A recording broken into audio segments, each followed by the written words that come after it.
बिस्मिल्लाहिर्रहमानिर्रहीम। अस्सलाम वालेकुम। एक्सप्रेस न्यूज़ की स्पेशल ट्रांसमिशन जोश जगादे में मिर्ज़ा इकबाल बेग आपको खुशामदीद कहता है। और वाकई में गद्दाफ़ी स्टेडियम लाहौर में, जिसका पुराना नाम लाहौर क्रिकेट स्टेडियम, वहाँ वाकई में गुज़िश्ता 2 मैचेस में जोश अपने नुक्ते उरूज पर नज़र आया है। कल लाहौर कलंदर्स के ख़िलाफ़ पेशावर ज़ल्मी ने 8 रन से कामयाबी हासिल की और आज इस्लामाबाद यूनाइटेड को पेशावर ज़ल्मी ने 8 रन से हराया और दोनों मरतबा 200 से ज़्यादा रन स्कोर किए, लेकिन मुखालिफ टीमें पेशावर ज़ल्मी के बड़ी नज़दीक आईं। उनकी बॉलिंग अब तक उनका वीक लिंक साबित हुई है। कामयाबी अगरचे उन्हें मिल रही है, पेशावर ज़ल्मी मुसलसल 3 मैचेस अपने जीती है, लेकिन इसके बावजूद उनकी बॉलिंग जो है उनके लिए लम्हे फिक्रिया है। कहते हैं क्रिकेट में गैम्बल जो है बाज़ औक़ात काम करता है, बाज़ औक़ात काम नहीं करता, लेकिन आज बाबर आजम ने जो गैम्बल किया कि आरिफ याकूब को, जो राइट आर्म लेग स्पिनर है, उन्होंने सेकंड लास्ट ओवर दिया और उस सेकंड लास्ट ओवर में सिर्फ 2 रन देकर आरिफ याकूब ने 4 विकेटें हासिल की और इस्लामाबाद यूनाइटेड की बैटिंग लाइनअप की कमर तोड़ कर रख दी और उसके बाद से पेशावर ज़ल्मी की टीम जो है वो फाते की हैसियत से मैदान से बाहर निकली। आज के मैच पर हम बात करेंगे, क्या इनिंग्स खेली बाबर आजम ने। आज उन्होंने सेंचुरी स्कोर की और क्रिस गेल की 22 सेंचुरियों के बाद बाबर आजम T20 क्रिकेट में दुनिया में सबसे ज़्यादा सेंचुरियाँ स्कोर करने वाले बैट्समैन बन गए। बाबर आजम की 11 सेंचुरियाँ हैं और क्रिस गेल की 22 सेंचुरियाँ हैं। 2 उनकी HBL PSL में है बाबर आजम की। तो आज हम इन तमाम चीज़ों पर, इन तमाम स्टैट्स पर बात करेंगे और हर रोज़ की तरह आज भी हमारे पैनलिस्ट मौजूद हैं। पाकिस्तान के टेस्ट ओपनर खुर्रम मंजूर और उनके साथ मौजूद हैं पाकिस्तान के test fast bowler Tanvir Ahmed. इन दोनों से बात करेंगे और गुफ्तगू के सिलसिले का आगाज़ करते हैं खुर्रम मंजूर से। खुर्रम, आज भी तकरीबन पहले तो 201 रन उन्होंने बनाए और वो भी नज़दीक हो गई थी, तो रन्स बड़े स्कोर हो रहे हैं। हालांकि आज जिस पिच पर मैच हो रहा था, तीसरी पिच थी और वकार यूनुस जो रिपोर्ट दे रहे थे पिच, उन्होंने कहा कि स्लो पिच है लेकिन रन्स के अंबार लगे। क्या कहेंगे आज के मैच? सबसे पहले तो बाबर आजम की जितनी तारीफ़ कर ली जाए कम है। कल भी मैंने आपको बताया था, जिस तरह वो कल वो 49 पे तो आउट हो गए थे, मगर उन्होंने जिस तरह बैटिंग की थी ना, साइम पे प्रेशर नहीं आने दिया था। और आज तो सर उन्होंने आउट क्लास बैटिंग करी थी, मतलब सिंगल हैंड अपनी टीम को लीड कर रहे हैं।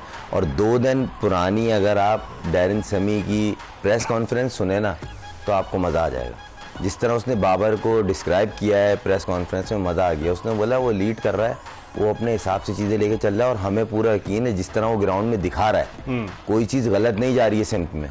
तो उसका बिलीफ सिस्टम पूरा मैनेजमेंट का जिस तरह इसने लिया है, शुरू में इनकी परफॉर्मेंस बिल्कुल अप टू द मार्क नहीं थी, ये आपने भी हमने भी डिस्कस किया और अभी भी बॉलिंग लाइनअप में इनके डाउट है। मगर जिस तरह ये अपने लड़कों को निकलवा रहा है या बैक कर रहा है, जिस तरह आज उसने याकूब को, एक वो बहुत बड़ा ब्लफ था और कमाल उसने कॉन्फिडेंस से बॉलिंग की है और कहीं ना कहीं बाबर का कॉन्फिडेंस उसके साथ है, वो दिख रहा है। जिस तरह साइम को वो बैक कर रहा है ना, इस तरह आरिफ को भी किया।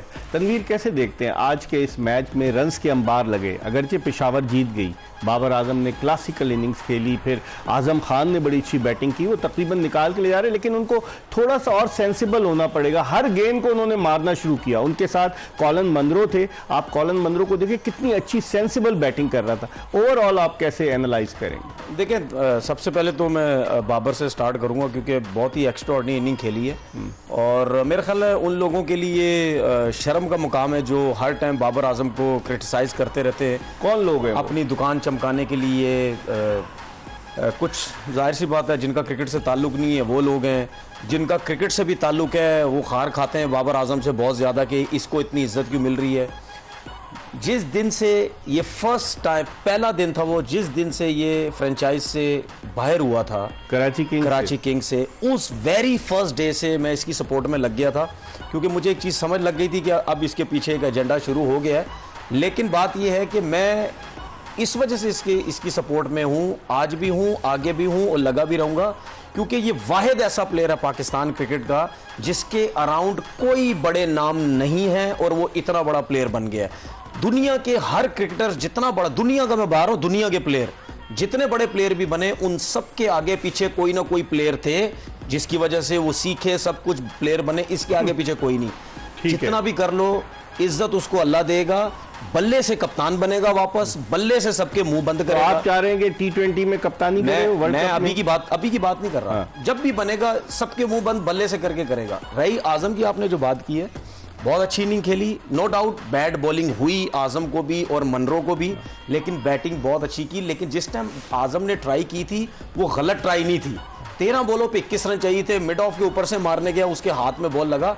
लेकिन एक चीज मैं बताऊं, हो सकता है मैं गलत हूं, लोग ये कह रहे हैं कि मनरो ने बहुत जबरदस्त इनिंग खेली, लेकिन मेरी राय ये है कि स्लो इनिंग खेली। लेकिन अगर मनरो आउट हो जाता तो क्या होता? मैं आ रहा हूं उस पे। उसकी वजह ये है कि अगर आप बाबर का, इसका आजम का स्ट्राइक रेट देखें 250 से ऊपर का है, मनरो का सिर्फ 133 का है। तो मनरो का तो स्कोर भी तो ज्यादा नहीं था, गुज़िश्ता 3 मैचेस में फ्लॉप था वो। इसका मतलब ये है मनरो ने 71 रन तो किए, लेकिन इसका मतलब ये है कि यहां तक जो मैच पहुंचा वो आजम की बैटिंग की वजह से। मनरो अगर आउट हो जाता फिर क्या होता? वो मैं वो बात नहीं कर रहा, लेकिन मनरो जिस तरीके से खेलता है, Munro is not like Babar Azam player. लेकिन आज तेज खेलने वाला प्लेयर है। आज खुर्रम उसने अपनी रिस्पॉन्सिबिलिटी को तो महसूस किया ना कॉलिन मनरो ने, क्योंकि वो समझ रहा था एलेक्स हेल्स टीम में नहीं है, मार्टिन गप्टिल आ गए हैं, वो खेले नहीं, तो आज तो उस पर बहुत जिम्मेदारी थी। जॉर्डन कॉक्स जल्दी आउट हो गए। नहीं, आज आपने उसकी देखा है कि हमारे वालों को ज्यादा हाईलाइट किया जाता है, आज उसके बॉडी लैंग्वेज पे प्रेशर देख रहे थे आप?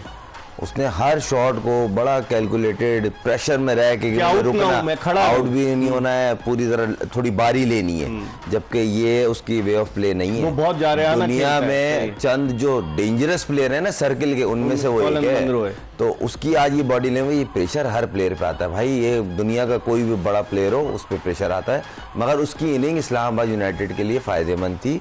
जिस तरह आजम ने आगे 30 गेंदों पे 75 किए, वो उसको स्ट्राइक रोटेट करके दे रहा था, जो एक समझदार प्लेयर करता है। जैसे शोएब भाई ने एक आदमी मार रहा है, जिस तरह शोएब भाई ने कराची के मैच में पोलार्ड को दी थी, तो बड़ी सेंसिबल बैटिंग की। मगर अफसोस ये हो रहा है, ये इस्लामाबाद लास्ट ईयर भी इस तरह का एक जीता हुआ मैच हारी थी, जिसमें वसीम जूनियर ने सिंगल ही नहीं लिया था, मैं छक्का मार के जिताऊंगा। उससे पहले एक आसिफ अली से इस तरह का मैच हुआ था, मैं छक्के मार के जितवाऊंगा, सीधा सीधा मैच खराब हो गया। आज ये मतलब 21 रन चाहिए, और आप नॉर्मल रनिंग का भी गेम होता है ना, सही है, शॉट लग रहे हैं, अच्छी पिच है, बाउंड्रीज का गेम चल रहा है, मगर इसका ये नहीं है कि सिंगल डबल नहीं कर सकते। जो मारने की कोशिश की ना, अगर सेंसिबल खेलने का नहीं होता तो बेन स्टोक इंग्लैंड को वर्ल्ड कप नहीं जितवाता। ये मैं आपको बता, उसने सेंसिबली क्रिकेट खेली थी, वो भी छक्के मारता है, मगर उसने देखा वर्ल्ड कप दाव पे लगा हुआ था, स्ट्राइक रोटेट की, 1 से 2 रन भी लिए, जिसमें वो जीते हैं। जीतन भी नवीन उल हक की जो 3 बॉल जाया की है ना मनरो ने, उससे प्रेशर आया है, क्योंकि वो बहुत क्रूशल, उसने जो नवीन उल हक ने ओवर किया, आई थिंक 17वां 18वां ओवर किया, 3 बॉले यॉर्कर्स पे बीट कर गया, वो प्रेशर आया। अच्छा चले, ये सब कुछ हो गया, आजम मारने गया, आजम ने तो चलो अपना काम कर दिया, मनरो ने अपना काम कर दिया। ये जो हमारे सर विव रिचर्ड है, हैदर अली साहब, ठीक है, ये माइकल बेवन, इमाद वसीम साहब, ठीक है, बेन स्टोक पाकिस्तान के, ये वो प्लेयर है, इनके लिए बातें होती हैं, ओ जी व्हाट अ प्लेयर है T20 के, इनको पाकिस्तान खिला दो, पर्चियां इनके लगे पीछे, डंडे इनके लिए लगे, देख रहे हैं डंडे इनके पीछे, रोते हैं हमारा नाम नहीं, हमें खिलाते नहीं है। मुझे एक बात बताएं, क्या इन लोगों से 12 बॉलों पे 20 रन नहीं बनते? सारी मेहनत तुम लोगों ने उनकी जाया करवा दी यार। ठीक है, मतलब अफसोस होता है, जो भी है जैसा भी है, उन दोनों ने एफर्ट करके रन्स किए, बुरी बॉलिंग हुई, अच्छी बॉलिंग हुई, बुरी बॉल पे भी शॉट मारना कोई आसान काम नहीं होता ना, ठीक है ना। तो भाई आपने वो 20 रन कुछ भी नहीं किए, 2 ओवर में 20 रन चाहिए। आरिफ याकूब की बात मैं कर रहा हूँ, 19 रन चाहिए ना, ठीक है, 2 ओवर में आई थिंक 19 या 20 रन चाहिए, ठीक है। आरिफ याकूब, ये वही आरिफ याकूब है जिसने लाहौर कलंदर के खिलाफ बाबर ने इसको 1 ओवर नहीं दिया, चांस नहीं लिया, डूसन बहुत अच्छा खेला, छक्के में लगा देगा। आज उसने रिस्क लिया, आज सब लोग बोलेंगे वो जी क्या कप्तानी है बाबर आजम की, ठीक है, गैम्बल तो किया उसने, ये बात उसके पास थे नहीं, ये मैं बात करता हूं, ये जो आपने बात की है, जो लोग जाते ना बाबर आजम के अगेंस्ट, उसको कप्तानी नहीं आती, ये बात करता हूं। जो आपने आज बोली कि गैम्बल, उसने गैम्बल किया कि मैं रिस्क लेता हूं, ठीक है, हो सकता है कि अगर सलमान इरशाद कोई 8-9 रन दे दे, पता चले आरिफ याकूब 10 रन ना बचा सके, तो उसने गैम्बल किस पे किया?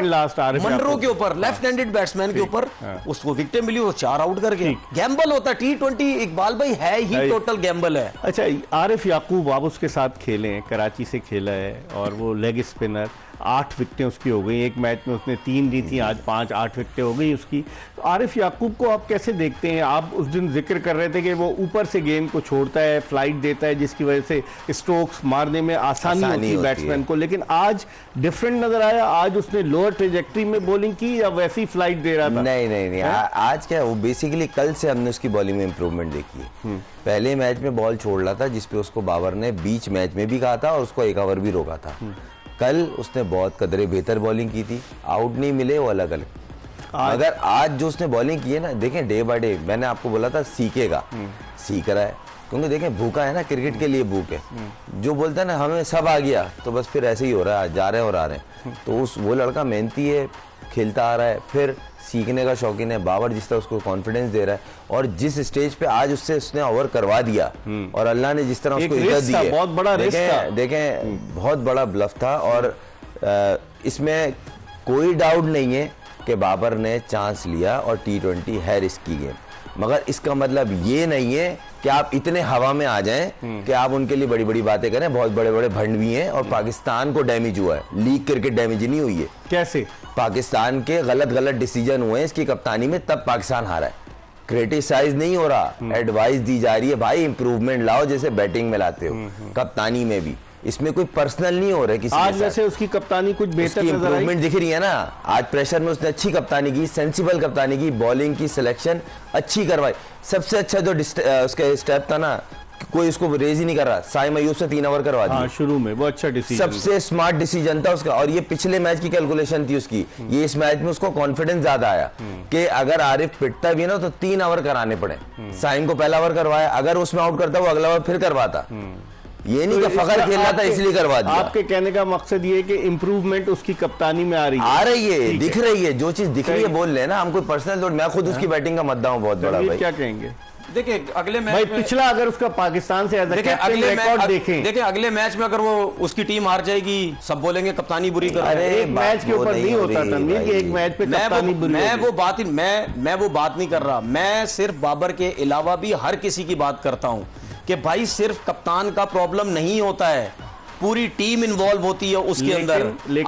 आज जो उसने डिसीजन लिया है, आज अगर ये मैच हार देते सब बोल रहे होते, क्योंकि सब तो वैसे ही तैयार होते हैं ना उसकी कप्तानी के अगेंस्ट बात करने के लिए, सब तैयार होते हैं। लेकिन वो 4 साल 2019 के वर्ल्ड कप के बाद बाबर आजम को सरफराज अहमद की जगह कप्तान बनाया, 4 साल उसने कप्तानी की है। भाई मैं क्या कह रहा हूं, मैं ये कह रहा हूं, आपके वसीम अकरम इतना बड़ा लेजेंड, वो टीवी पे बैठ के बोलते हैं कि कप्तानी करना आसान काम नहीं होता, आप डे बाय डे सीखते रहते हैं। वो इतना बड़ा प्लेयर है, वो ये कहते हैं।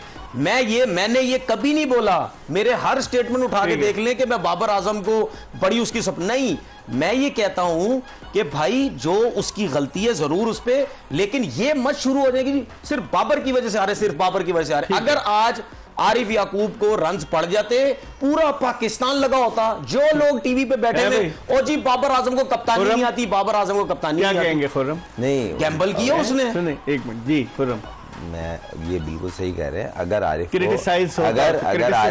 अगर आरिफ को हिटें लग जाती तो फिर तनकीद होती, मगर उसने एक चांस लिया और सेंसिबल चांस लिया और उसको फील्ड बता के बेतुकी बॉल नहीं करने को बोला, और उस तरफ जो थी वो बाउंड्री भी बड़ी थी। यही मैं बोल रहा हूँ ना, कैलकुलेशन बहुत अच्छी थी, फील्ड एडजस्टमेंट बहुत अच्छी थी, उसको बताया गया था कि बॉलिंग क्या करनी गई है।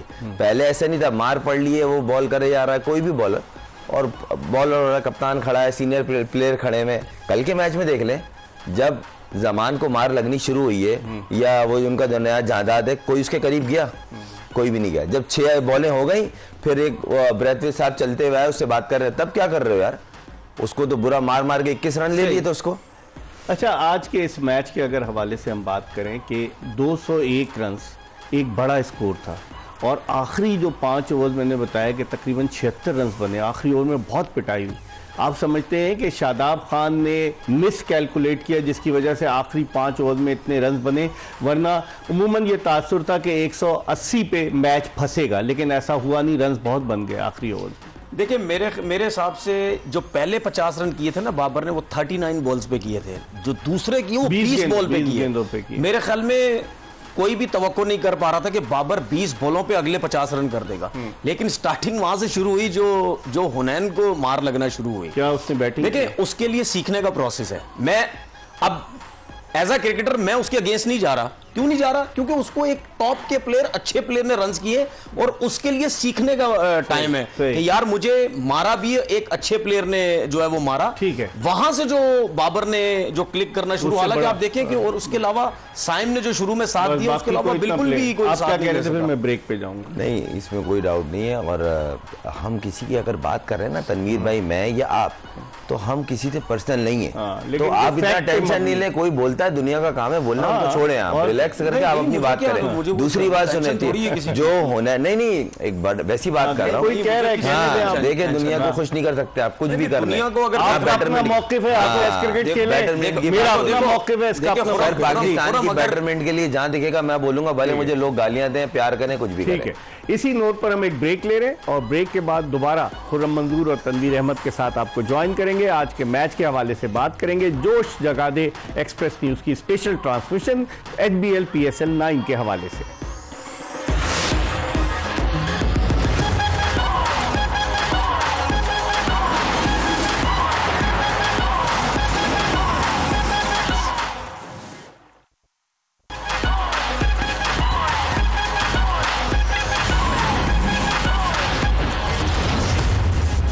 Welcome back after the break. आप देख रहे हैं जोश जगा दे एक्सप्रेस न्यूज़ की स्पेशल ट्रांसमिशन और हम आज के मैच के हवाले से बात कर रहे हैं।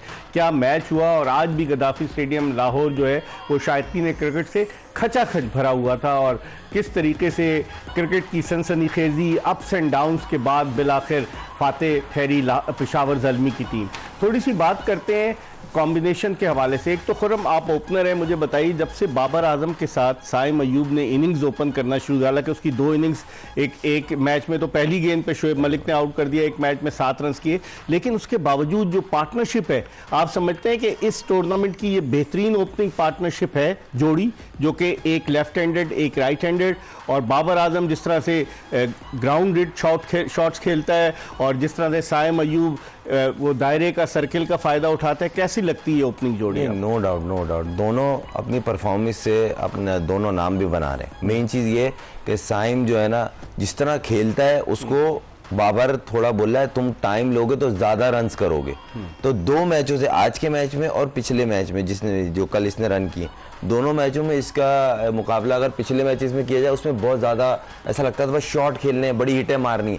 दोनों मैचों में कंट्रोल दिखा है, थोड़ा सा कैलकुलेशन किए, स्ट्राइक रोटेट करने की कोशिश की। जब आप एक आध ओवर ले लें, आपको बैट पे बॉल आना शुरू हो। ओपनर तो वैसे ही नया बॉल को बैट लगाता है और चौका होता है, क्योंकि आप देखें फ्लैट ट्रैक है, आप बॉल लगने के बाद अगर गैप में गया ना, T20 में तो बचत है ही नहीं ना, तो उसने वही कर रहा है। अब ये आई होप के वर्ल्ड क्लास प्लेयर, मैं बोल रहा हूँ वर्ल्ड क्लास, बाबर ने जितनी तारीफ कर ली जाए कम है।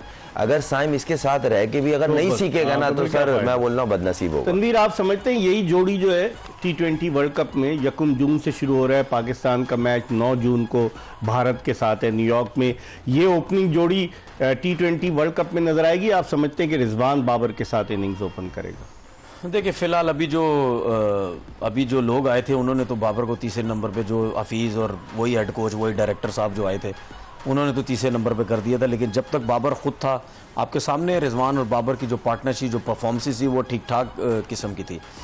लेकिन मैं ये समझता हूँ कि अब बाबर के ऊपर फैसला, अगर बाबर कप्तान नहीं हुआ तो वो तीसरे नंबर पे जाएगा कि वो फिर दोबारा कप्तान में, मुझे तो नहीं लग रहा बाबर वर्ल्ड कप तक। मैंने आपसे क्या बोलता, मैं अभी नहीं, लेकिन मुझे ऐसा कहीं लग रहा है कि अगर शाहीन की परफॉर्मेंस अच्छी ना हुई तो कोई पता नहीं वर्ल्ड कप में रिजवान, तो हम कप्तान के साथ म्यूजिकल चेयर गेम खेलेंगे क्या? पाकिस्तान क्रिकेट बोर्ड का चेयरमैन 4 साल पाकिस्तान को छोड़ दिया, पाकिस्तान क्रिकेट बोर्ड का चेयरमैन साल में 4 दफा आए तो ये तो कप्तान है। लेकिन कप्तान 4 साल रहा है बाबर आजम, 2019 से 2023 तक। उससे पहले सरफराज अहमद काफी अर्से रहा है। अब आप सोचे कि बाबर आजम जो है 3-4 साल रहा, उसकी कप्तानी में टीम की परफॉर्मेंस कितनी अच्छी थी, 2 दफा फाइनल में, फिर वर्ल्ड कप के फाइनल में भी, सेमीफाइनल में भी, ठीक है। एक वर्ल्ड कप लास्ट ईयर बुरा लग गया, आपने कप्तानी चेंज करके आपने सारी टीम तितर बितर कर दी, वही हाल आपने सरफराज के साथ किया, ठीक है। लेकिन जो जोड़ी की आपने बात की है, मेरे ख्याल में बाबर आजम और साइम अयूब, रिजवान जो भी है, क्या कहेंगे खुर्रम आप?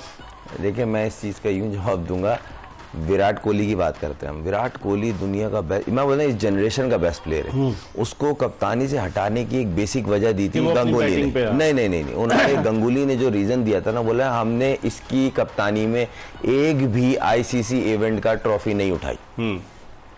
ठीक है, बेसिक रीजन उसने दिया। उसके बाद बोलने के सीरीजें इसने जितवाई, अच्छी सीरीजें भी जितवाई, मगर हम इससे जो एक्सपेक्ट कर रहे हैं ना, हम आईसीसी ट्रॉफी के लिए एक्सपेक्ट करते हैं, वो चीज नहीं किया, उन्होंने हटा दी।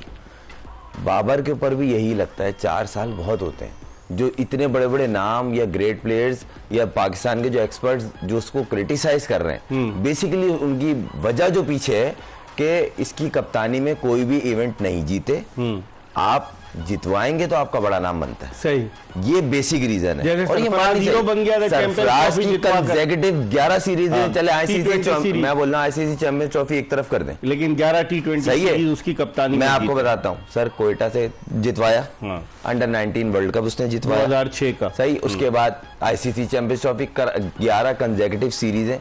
एक अचीवमेंट आप बता दें, बताए बाबर आजम ने कौन? मैं उसको नेगेटिव बात नहीं, फिर ये मैं पूछ रहा हूँ ना, मैं नेगेटिव नहीं कर रहा, मैं एक बात कर रहा हूँ कि जो उसके पीछे एक स्टोरी है। ठीक है, तनवीर आप क्या कहेंगे? देखिए, जो खुरम ने विराट कोहली की स्टोरी बताई है ना, उस हिसाब से तो फिर मेरे ख्याल में रोहित शर्मा कोई कप्तान नहीं होना चाहिए। 2 एशिया कप है भाई, क्या हो गया? एशिया कप जीता है ना रोहित, वर्ल्ड कप का फाइनल है, फाइनल तो बाबर आजम का भी है भाई। 2 एशिया कप जीते हैं उसके, नहीं वर्ल्ड कप 5 मुंबई इंडियन ट्रॉफियां जीती हैं, इसमें कोई शक नहीं। ठीक है, 5 ट्रॉफियां आईपीएल की। ठीक है, मैं बाबर ये खुरम की बात को मैं कंटिन्यू कर रहा हूँ। ठीक है, जो रोहित शर्मा के पास टीम है ना, ये बात सबको समझनी चाहिए, जो विराट कोहली के पास टीम थी, जो प्लेयर्स थी, वो बाबर के पास नहीं है। बाबर, अब मुझे एक चीज बताया, जब 2010 में मिसबा कप्तान बना था, मैं भी उस टूर में था, सबने क्या बोला था कि टीम बिल्कुल तितर बितर है, मिसबा को यंग टीम दे दी, मिसबा कप्तानी क्या करेगा, मिसबा सब कुछ करेगा।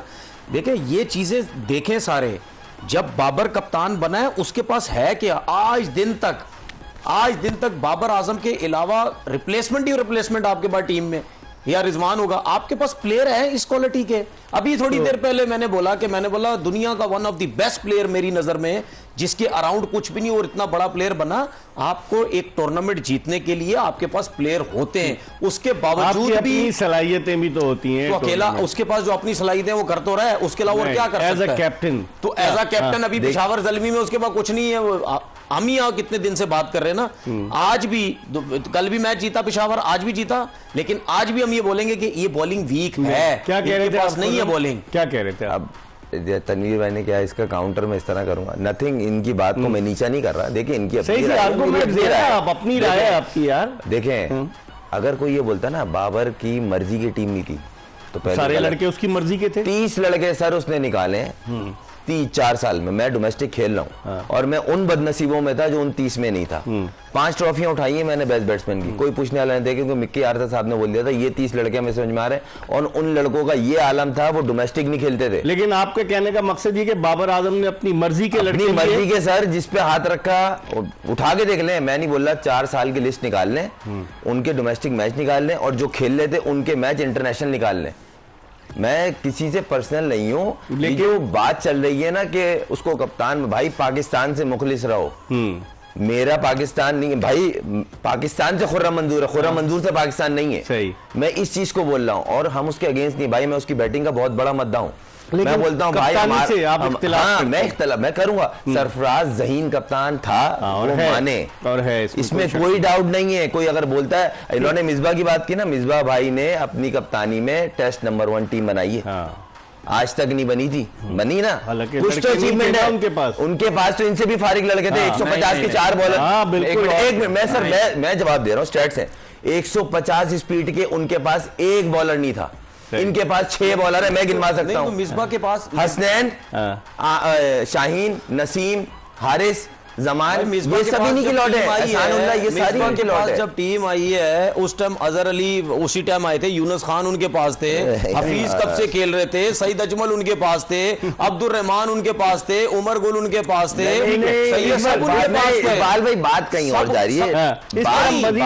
बात हो रही है कि वर्ल्ड नंबर 1 उन्होंने बनवाई। ठीक है, इस पर हम मजीद बात करेंगे, लेकिन प्रोग्राम जोश जगादे में एक ब्रेक ले रहे हैं, और ब्रेक के बाद दोबारा खुर्रम मंजूर और तनवीर अहमद के साथ आपको ज्वाइन करेंगे और आपको पैकेज भी दिखाएंगे। उसके अलावा टॉप रन गेटर्स, आपको बॉलर्स का तो बता दिया, लेकिन अब तक बाबर आजम जो है वो इस वक्त इस टूर्नामेंट के सबसे ज़्यादा रन बनाने वाले बैट्समैन हैं। और भी दीगर चीज़ें आपसे डिस्कस करेंगे इन दोनों से एक ब्रेक के बाद।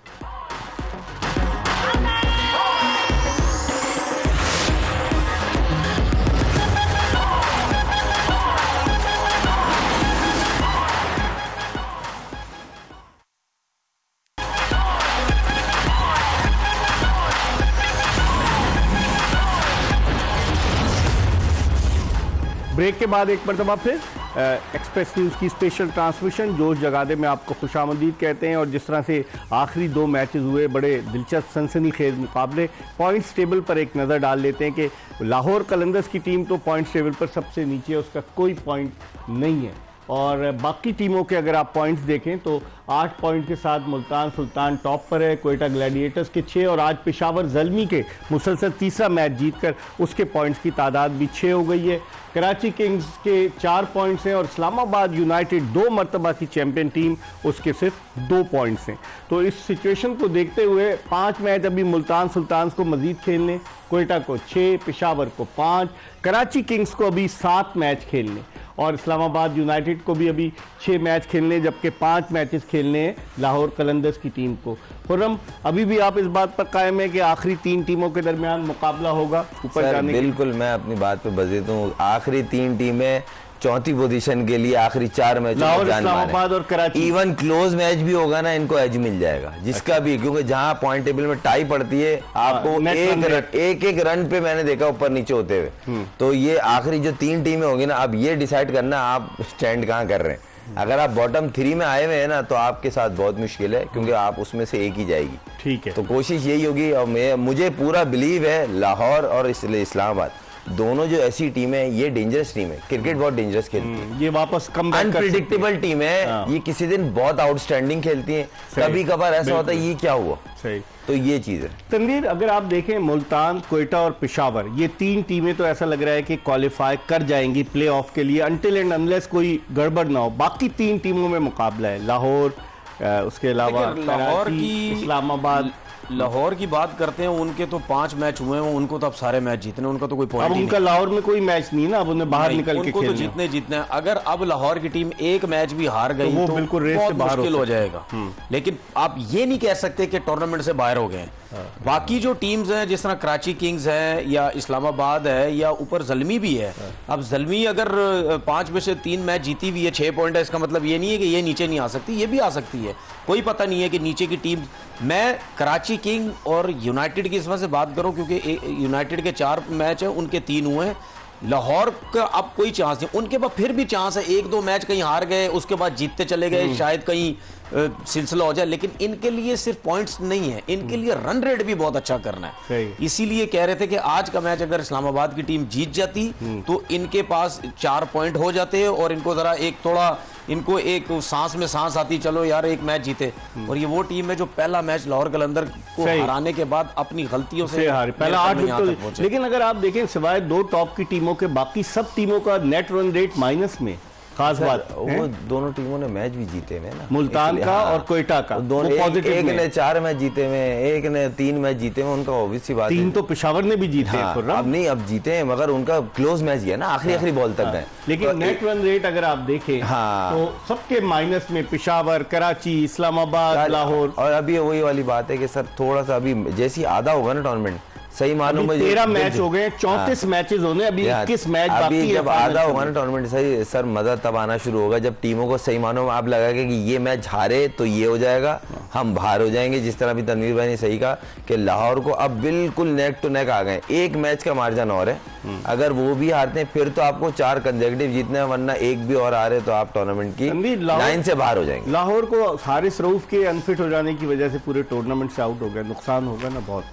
मेरा ख्याल है हारिस रऊफ आखिरी मैच में बहुत आला उसने बॉलिंग की, जिसमें वो जख्मी हुआ। नहीं, मेरे ख्याल में हारिस रऊफ की जो फॉर्म चल रही थी, आ रहा था फॉर्म में, आखिरी मैच में तो आया, रन तो दे रहे थे। खैर नुकसान तो बहुत हुआ है, लेकिन मुझे ऐसा लगता है लाहौर कलंदर को कोच भी चेंज कर लेना चाहिए, जिस किस्म के फैसले हो रहे हैं ना। तो शुरू में जब 4 टूर्नामेंट हुए, आखिरी नंबर पर आई, लोगों ने बहुत शोर मचाया कोच चेंज करें, नहीं किया। 2020 में लाहौर कलंदर्स फाइनल में पहुंची, कराची किंग्स ने हराया, फिर 2022 और 23 का टूर्नामेंट जीती, तो कोच तो नहीं। कहने का मकसद ये है कि एक टीम 2 दफा जीती, एक लड़का नहीं सिर्फ राशिद खान, और आपकी टीम इतनी डिस्टर्ब क्यों हुई हुई है ये मेरी समझ से बाहर है।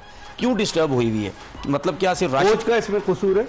कोच कप्तान सब दोनों। हाँ, क्योंकि तो कह रहे कोच बदल दे, नहीं कोच भी बदल देना, उनको पता नहीं समझ क्यों नहीं आ रही। कल के मैच के बाद मतलब कह रहा हूं सही रहे, कल के मैच में मतलब डिसीजन जो कार्लोस ब्रैथवेट और उसको नहीं भेजा, उससे पहले भी पिछले मैच में भी देखिए राशिद खान अगर नहीं है आपके पास, सिकंदर रजा, आप उससे बॉलिंग नहीं करवा रहे, आप उससे बैटिंग नहीं करवा रहे, आप ब्रैथवेट से बैटिंग नहीं करवा रहे, आप जांदाद को ऊपर भेज रहे हैं, एहसन भट्टी पता नहीं कहां से उठ के सारे आ गए हैं, उनको ऊपर भेज रहे हैं। वो इनके प्लेयर डेवलपमेंट प्रोग्राम से आया है। मतलब देखिए बात सुने इकबाल भाई, सबको पता है भाई आपने एक एकेडमी लगाई हुई है, वहां पे पूरा साल ट्रेनिंग सेशन चलता है, सबको पता है, लेकिन इसका मतलब ये नहीं होता कि एकदम से ऐसे लड़के को आप ऐसे प्लेयरों के ऊपर लेके आ जाए जो दुनिया की लीग खेल रहे हैं। हाँ, वो बात ऐसा नहीं होता। आप जरूर ऐसे लड़कों को, यंग लड़कों को चांस देते हैं। एक फास्ट बॉलर था दिलबर असल में मसला पता है क्या है, उसको चांस दिया। मैं कई एग्जांपल दे सकता हूँ, मिर्जा ताहिर बेग एक ओपनर था, एक लेग स्पिनर था। प्रॉब्लम पता है क्या है, प्रॉब्लम ये है कि मुझे ऐसा लगता है कि शायद लाहौर कलंदर वालों को थोड़ा सा नशा इस चीज़ का लग गया है। हर साल कोई ना कोई प्लेयर इनका आके पाकिस्तान खेल जाता है, तो ये समझते कि लेके आ जाओ, इंट्रोड्यूस कराओ किसी नए लड़के को, कोई भी आएगा थोड़ा बहुत करेगा। मुझे लगता है जांदाद वान पे शायद थोड़ी सी नजर थी इनकी कि इसको जरा आगे लेके आ जाओ, ये भी पाकिस्तान टीम में सिलेक्ट हो जाएगा, फिर उसके बाद हम बोलेंगे कि ये बड़ा जबरदस्त था, लाहौर कलंदर ने बड़ा जबरदस्त काम किया, वो आ गए। फिर थोड़ी देर बाद, थोड़े दिनों बाद आकिब भाई बोलेंगे जांदाद को वनडे खिला देते, ये टेस्ट खिला देते, वो नहीं करता, फिर आके कहते कि नहीं ये तो वो T20 का प्लेयर है, ये वनडे टेस्ट का है। खुर्रम आप क्या कह रहे हैं? मैं थोड़ा सा आज के मैच पे यूनाइटेड की टीम पे बात करना चाहता हूँ। देखिए मुझे ऐसा लगा कि यूनाइटेड का जो प्लेइंग 11 का जो कॉम्बिनेशन है ना, वो सही नहीं है। वो ऑलवेज चल रहा है बिल्कुल जैसे पहले था वैसे ही अभी हुआ। आज भी इन्होंने 2 चेंजिंग करनी चाहिए थी, क्यों कर रहे हैं कुछ समझ से बाहर है। चेंज करना, रोमान बैठने वाला बॉलर नहीं है। उसको किसको खिलाया? आज फ़हीम अशरफ को खिला दिया। सही है, आप फ़हीम अशरफ को खिला रहे हो, फिर एक लड़का और है। मैं लास्ट मैच में टाइमल मिल्स की जगह खेला है, मतलब मैं रोमान रईस। मैं बता आज आपने एक मिसाल है, अगर आप किसी को खिला भी रहे हैं, अगर वो परफॉर्म कर रहा हो ना, चले बहुत ही अच्छी। अभी वो फॉर्म में रिदम में नहीं है, आपकी टीम को जीत की जरूरत है। आप शुरुआत नहीं, इतना अच्छा शुरुआत आपने टूर्नामेंट की कि पहला मैच 8 विकेटों से जीते, और उसके बाद आपने अपना बैटिंग ऑर्डर चेंज, सारे नंबर आगे पीछे, अच्छा जी 2 प्लेयर चेंज, 3 प्लेयर चेंज। मैं हैरान, 2 प्लेयर आज बनते थे खेलना। नंबर 1 गप्टिल बैठने वाला नहीं है, जितनी अच्छी फॉर्म में है ना अभी वो लीग वगैरह खेल, तो कल ही आया ना। नहीं आया, ऐसे भी है, रात को आया, सुबह मैच खेल गया। आज उसका इंटरव्यू में देख रहा था कि अभी मैं आया हूँ, मेरे ख्याल में वो खुद भी मेंटली तैयार नहीं होगा या इन्होंने उसको नहीं खिलाया। जिस तरह का लेकिन अगर आप इस्लामाबाद यूनाइटेड की नजर डालें कि उन्हें लाहौर कलंदर्स के खिलाफ 8 विकेटों से मैच आप जीते, उसके बाद दूसरा मैच 5 विकेटों से, उस तीसरा मैच 3 विकेटों से, आज 8 रन से हारे। तो 2 गुज़िश्ता मैचेस तो क्लोज आकर हारे ना, वो क्वेटा के खिलाफ भी, और आज जो है जिस तरीके से पेशावर के खिलाफ हारी है। नहीं मुझे ये समझ में नहीं आ रही है, आप ऑलराउंडर्स को डाल लें मगर वो वो ऑलराउंडर है नहीं है, आप गलत एक्सपेक्ट कर रहे हैं। आप एग्री करते हैं कि इस्लामाबाद यूनाइटेड का 11 मेंबर्स का कॉम्बिनेशन सही है? देखिए मैं तो जितने 2-4 उनको तो वैसे ही रेलू कट्टा माजरत के साथ बोलता हूँ, ऑलराउंडर तो मुझे कहीं से लगते नहीं। नुकसान किस चीज़ के हो रहा है? कौन हर आपको पता है मैं कितनी दफा बात करूँ 4-5 हैं जिनको ऑलराउंडर बोला जाता है। देखिए इनको नुकसान क्या हो रहा है, मैं पहले दिन से हम कह रहे हैं कि भाई इनका मिडल ऑर्डर बिल्कुल नहीं है। ऊपर के प्लेयर्स अगर नहीं करेंगे उसके बाद कहाँ है मिडल ऑर्डर? शादाब के ऊपर आप चल सकते हैं, शादाब 1 डाउन पे जल्दी आउट हो गया। सही है, नहीं वो है ही नहीं। और मैंने आपसे याद आपको पहले मैच में बोला था शादाब ने 70-75 रन की इनिंग खेली, या पता नहीं आगे कैसी खेलेगा। उसके बाद अमाद वसीम कोई परफॉर्मेंस नहीं, बेन स्टोक पाकिस्तान का, फ़हीम अशरफ कोई परफॉर्मेंस नहीं। तो भाई इनसे नुकसान है। हुनैन शाहवा के ऊपर आप क्रिकेट खेलेंगे, भाई वो यंग लड़का है, वो अच्छी बॉलिंग कर रहा है, पेस अच्छा है, सीख रहा है, सब कुछ है। नसीम शाह का कमबैक हो रहा है, वो उस फॉर्म में नहीं है, तो मुश्किलात हैं इनके पास। आज भी देखें आप, टाइम मिल्स ने 2 में 30 दी, हाँ, वो एक्सपेंसिव है जगह पे वो। और आप एक और चीज ने जो 100 बॉल के बाद उसने कहीं क्रिकेट नहीं खेली है, इस पे हम वो डायरेक्ट यहाँ आया है। उसकी जगह पे रुमान रईस आया था। इस पर हम मजीद बात करेंगे, लेकिन प्रोग्राम में हम एक ब्रेक ले रहे हैं और जब ब्रेक के बाद वापस आएंगे तो आपको पैकेज दिखाएंगे जो कल मैच खेला जाने वाला है, उसके हवाले से भी आपको बताएंगे। Stay tune to Express news.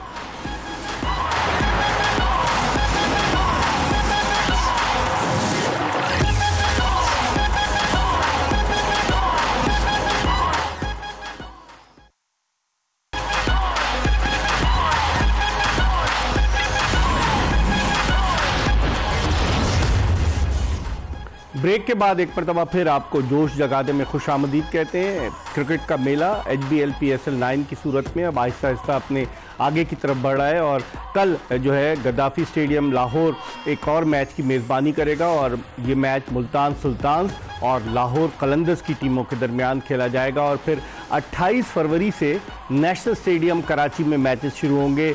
Karachi में फाइनल भी होगा रमज़ान मुबारक के दौरान और 18 मार्च को इस टूर्नामेंट का फाइनल खेला जाएगा। इसके अलावा मैचेस जो है वो रावलपिंडी क्रिकेट स्टेडियम में भी होंगे। तो लाहौर की और मुल्तान की तो लेग पहले ही ख़त्म हो चुकी है। मुल्तान में 5 मैचेस हुए, लाहौर, मुल्तान और लाहौर के बाद अब कराची और रावलपिंडी में मैचेस होंगे।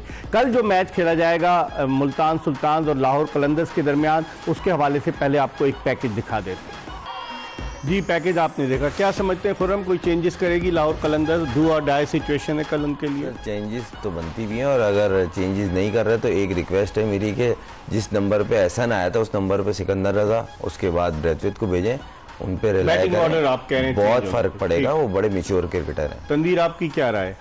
मेरी रिक्वेस्ट ये, जिस तरह चला रहे हो उसी तरह चलाते रहो हैं भाई, ताकि आपको मौका मिले बोलने का। नहीं तो मैं तो फिर भी बात निकाल ही लेता हूँ, मुझे कोई प्रॉब्लम, मुझे मेरे पास मौके ही मौके हैं। अच्छा, जिस जगह हम बैठे हुए जो क्रिकेट हमारी यहाँ चल रही है, मेरे पास मौके ही मौके। बहुत अच्छी जगह। बताएं क्या चेंज क्या करें? देखें चेंज तो अब ये जो अभी पैकेज आपने चलाया इसमें तो मैंने सुना कि ये वर्ल्ड डूसन तो 6 मैचेस के बाद नहीं होगा, 6 मार्च के बाद, 6 मार्च के बाद नहीं होगा। तो उसके बाद इनके पास प्लेयर्स तो है ना, जो रिप्लेसमेंट तो होगी, जो है उनको तो सही तरीके से यूटिलाइज कर लो। ठीक है, मुझे ऐसा लग रहा है कि कल का मैच पता नहीं लाहौर जीती नहीं जीती, लेकिन मुल्तान के फास्ट बॉलर्स को मैंने देखना है कि कजाफी स्टेडियम में बॉलिंग कैसे करते हैं। क्या कहेंगे खुर्रम? सर मेरा तो 13 विकेटें मोहम्मद अली की। नहीं, देखें फॉर्म में अच्छी बॉलिंग कर रहा है राइट एरियाज में, कल भी अगर अच्छी बॉलिंग करेगा तो परफॉर्म करेगा, मगर लाहौर में, पिंडी और कराची में मुकाबला अगर देखा जाए मुल्तान के तो इतना आसान नहीं है। बॉलिंग को इतनी सपोर्ट नहीं मिल रही,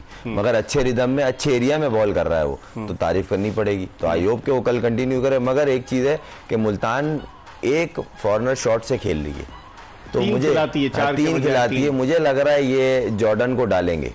जॉर्डन एक तो बैटिंग भी कर लेता है जितनी वो थोड़ी बहुत आती है, लेकिन यहाँ की विकेट पर जॉर्डन देखिए एंड में यॉर्कर स्पेशलिस्ट, एंड डेथ के और का स्पेशलिस्ट है वो क्रिस जॉर्डन। आपके पास वो 140-45 वाला बॉलर बैठा हुआ है, बड़ी कैलकुलेटेड। मैंने बोला ना उनकी ड्राफ्ट में पिक बड़ी अच्छी हुई है, स्पिनर भी एक आध बड़े अच्छे बैठे हैं उनके। तनवीर, आपकी क्या राय है? मुल्तान की टीम बड़ी बैलेंस नजर आ रही है अब तक, हालांकि एक मैच वो हारी है, लेकिन इसके बावजूद मुल्तान की टीम खासी बैलेंस, जो 6 टीमें हैं उनमें सबसे ज्यादा बैलेंस नजर आ रही है। क्वेटा भी देखिए, एक आध मैच हारने के बाद शायद हो सकता है ना वो चेंजिंग करें, लेकिन ऑप्शन अगर आपके पास हो ना तो ज़रा कप्तान और कोच बड़ा रिलैक्स रहता है कि अब मिसाल के तौर पर अगर डेविड विली कहता है मैं रेस्ट करना चाहता हूँ, उनके बाद क्रिस जॉर्डन का ऑप्शन भी है, वो ऐसा नहीं है, वो सर्किल में बड़ी अच्छी गेंद कर लेता है, एक्सपीरियंस है बहुत है, लास्ट ओवर्स में यॉर्कर स्लो वन वो बहुत अच्छी उनकी वो चल रही है, तो ऑप्शंस उनके पास हैं। ठीक है, इस पर हम मजीद बात करेंगे कल इंशाअल्लाह ताला रात 11 बजे दोबारा आपकी खिदमत में जोश जगादे में खुर्रम मंजूर और तनवीर अहमद के साथ हाजिर होंगे। मिर्जा इकबाल बेग और एक्सप्रेस न्यूज़ की पूरी प्रोडक्शन टीम को इजाज़त दीजिए। अल्लाह हाफिज़।